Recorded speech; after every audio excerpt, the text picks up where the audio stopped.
Apple broke records yet again on Friday with 4 million pre-orders in 24 hours. Did this affect your iPhone 6 pre-orders? It sure did for us. Join us as we share our experiences over the past week.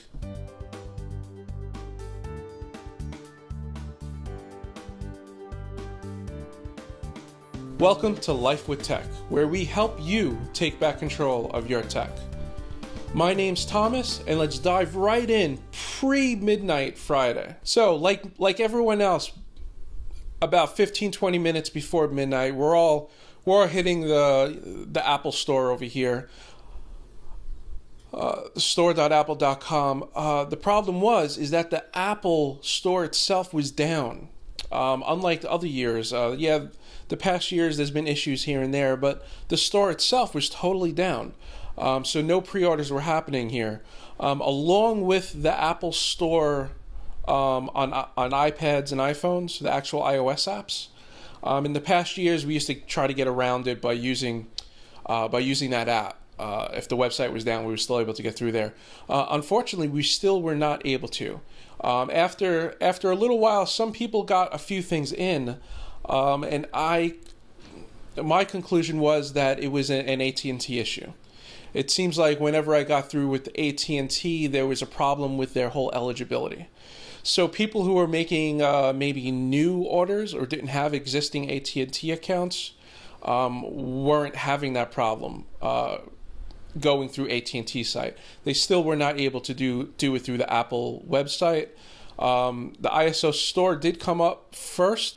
So with that said, a few people got in there and got orders, but I still think anyone who was upgrading were having, there was glitches in the eligibility.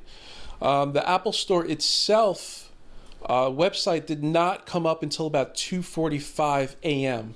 So that's almost 3 hours after the so-called midnight launch.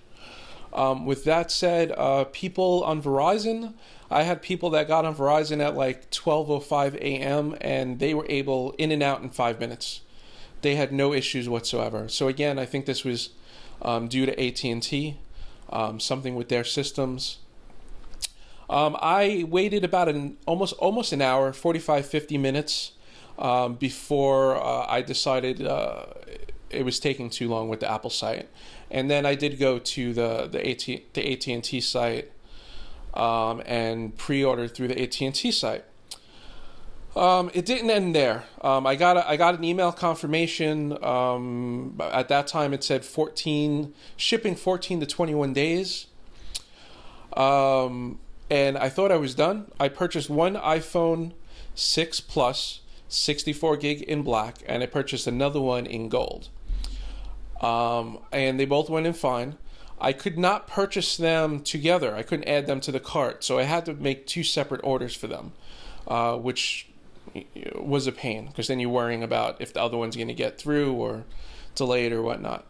Anyway, so I got all that in, and then the following morning I get an email saying something like I couldn't charge my card. Well, it turns out that my bank, who is U.S. Bank, declared AT&T as fraud.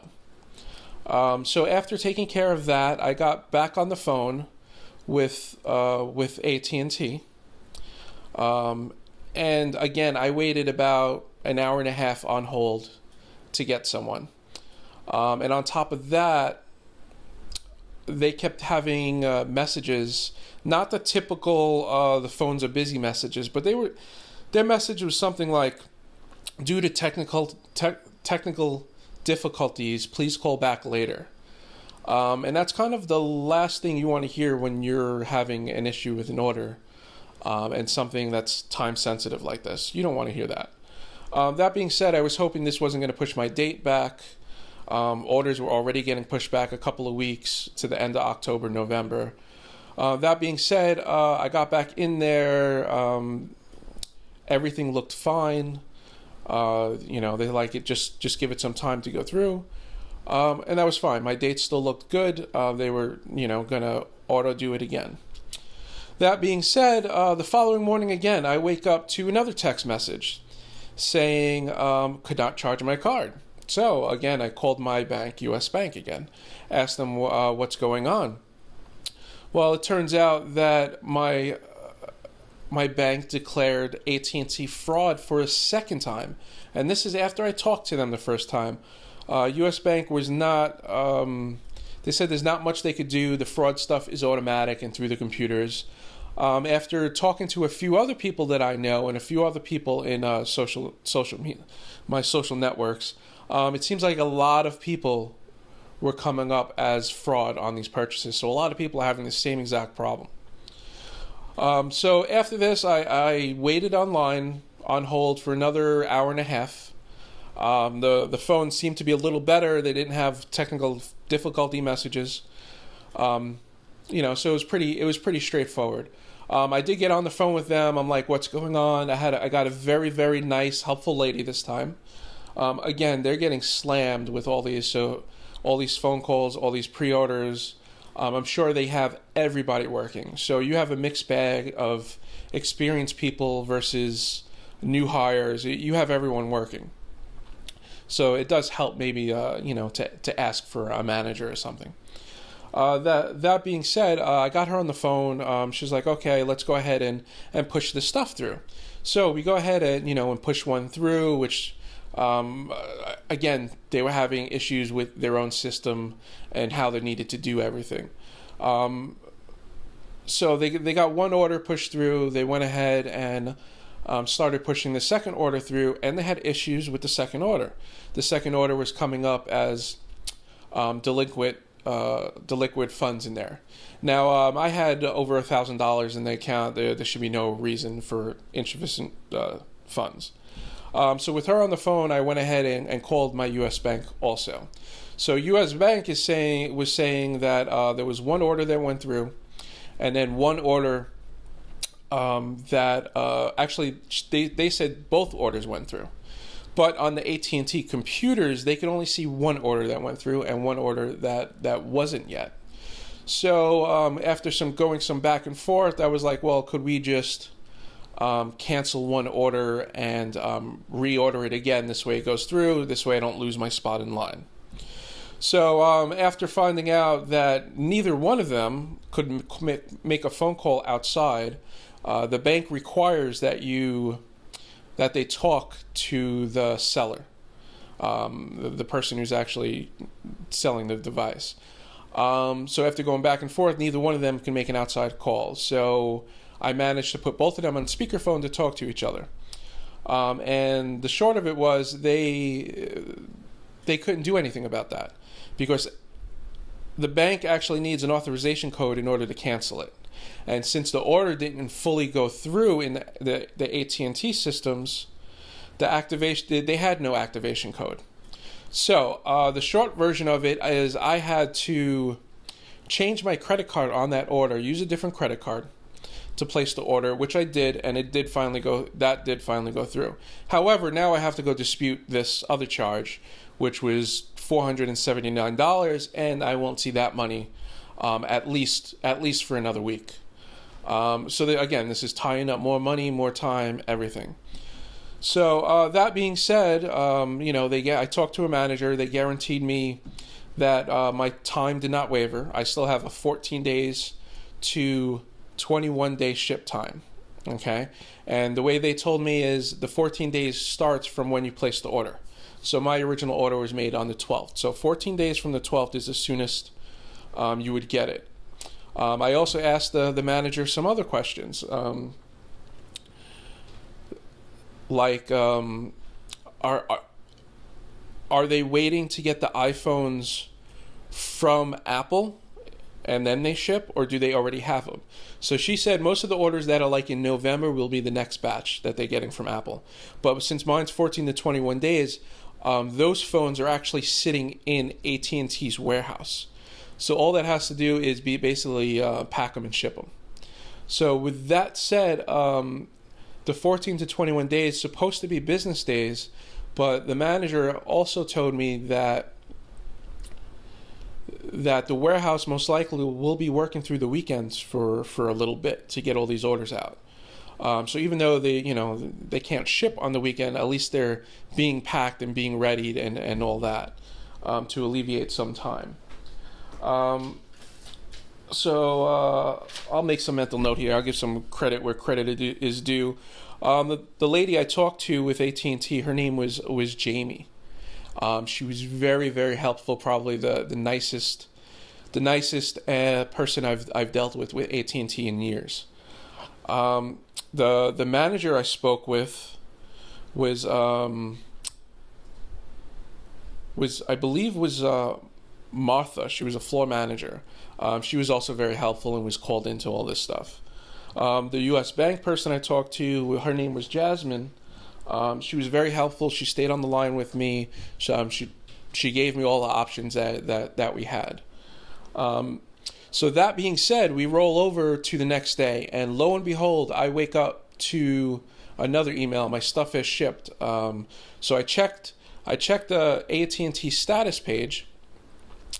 If you guys don't know, in that email they have a link, and if you click on the link, it pulls you to a status page. You log in, and it tells you where, what your ship date is and all that.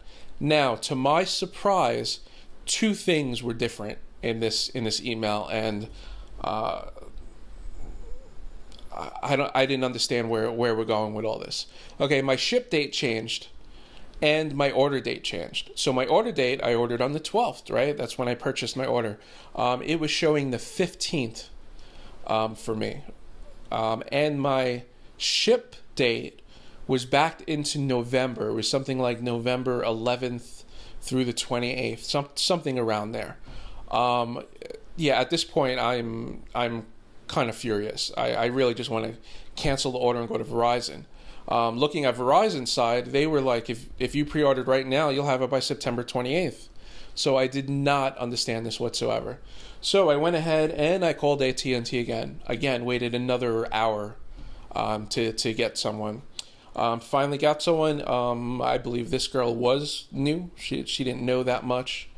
Another mental tip is, if you deal with AT&T people or anyone, make sure you have them leave notes about everything you're talking about. A good customer support should be doing that, but just to cover your bases, make sure they do. And with this lady, I told her the same thing. I'm like, please, record everything. You make sure. And she was surprised that, I even knew about notes, which was funny. That being said, she looked up my orders on her screen, and all the stuff was correct on her screen. So my order date was still the 12th on her screen, and my shipping date still said 14 to 21 days. So she did not understand. It's the first time she's ever seen this. She called someone else over on the floor to verify it. So she's basically saying everything's fine and not to worry about it. And this was yesterday morning. Today I don't see any changes. Today's Tuesday the 16th. So I'm hoping nothing's going to get changed again. Now, these shipping dates are supposedly not set in stone. Once you receive your actual tracking number, then that's the date. You're really set. But this was my argument with them too. If these shipping dates they're giving us are fictional, are not real, and just to try to make us feel better, they don't mean anything, then what's the point? And another point is I mean, they almost had me to the point of canceling my order because of a fake, email ship date. Now the other thing too is once your phone ship, you can't cancel your order anymore. So you don't know for sure until you get a tracking number, but then by the time you get the tracking number, it's too late. So this is a real mess. I've had every iPhone since the very first one, and I've always had multiples. I've done every pre-order since the beginning. This has been the worst one for me. Yeah, and I'm not the only one. I have other people who are with AT&T, and they're running through the same hoops. Looking at all the Twitter feeds, if you just do something like AT&T and ship date search or anything along those lines, you'll see tons and tons of people all with these issues. And then on top of that, we're supposed to pay a $40 per phone upgrade charge. I mean, they should be paying us for going through all this. Does not make sense at all.